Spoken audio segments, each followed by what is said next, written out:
টাঙ্গাইলে ভুয়াপুরে শুরু হয়েছে 3 দিনব্যাপী ভূমি মেলা। আধুনিক বাংলাদেশ বিনির্মাণে ও জনবান্ধব ভূমি সেবা জনসাধারণের দোরগোড়ায় পৌঁছে দিতে টাঙ্গাইলের ভুয়াপুরে শুরু হয়েছে 3 দিনব্যাপী ভূমি মেলা। টাঙ্গাইল নিজস্ব প্রতিনিধি সৈয়দ সারোয়ার সাদির রাজুর পাঠানো ভিডিও ও তথ্যচিত্রে থাকছে বিস্তারিত। নিয়মিত ভূমি উন্নয়ন কর প্রদান করি, নিজের জমি সুরক্ষিত রাখি, এই স্লোগানে টাঙ্গাইলের ভুয়াপুরে 3 দিনব্যাপী ভূমি মেলা 2025-এর উদ্বোধন করা হয়েছে। রবিবার ভুয়াপুর উপজেলার ভূমি অফিস চত্বরে এই মেলাটি আয়োজন করা হয়। এতে প্রধান অতিথি হিসেবে উপস্থিত থেকে মেলার উদ্বোধন করেন উপজেলা নির্বাহী অফিসার মোহাম্মদ আবু আবদুল্লাহ খান। সহকারী কমিশনার মোহাম্মদ তারিকুল ইসলামের সভাপতিত্বে বিশেষ অতিথি হিসেবে উপস্থিত ছিলেন উপজেলা স্বাস্থ্য ও পরিবার পরিকল্পনা কর্মকর্তা আব্দুস সুবহান, ভুয়াপুর থানার officer in charge AKM Rezaul Karim, সমাজসেবক চাঁদ মিয়া, শ্রমিক দলনেতা আলমগীর তালুকদার।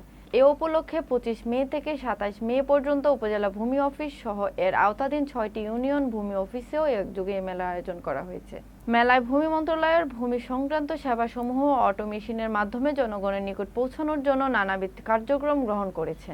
তারই আলোকে বর্তমানে ইনামজারি, অনলাইন ভূমি উন্নয়ন কর, সকল ভুলের সংশোধন, সব লাইসেন্স বা চান্দিনা ভিটি ও নবায়ন, সেবা ভূতে হোল্ডিং খোলার আবেদন, ভিপি নবায়ন সম্পূর্ণ সহ ভূমি সংক্রান্ত নানা কার্যক্রম বিষয়ে সেবা দেওয়া হবে।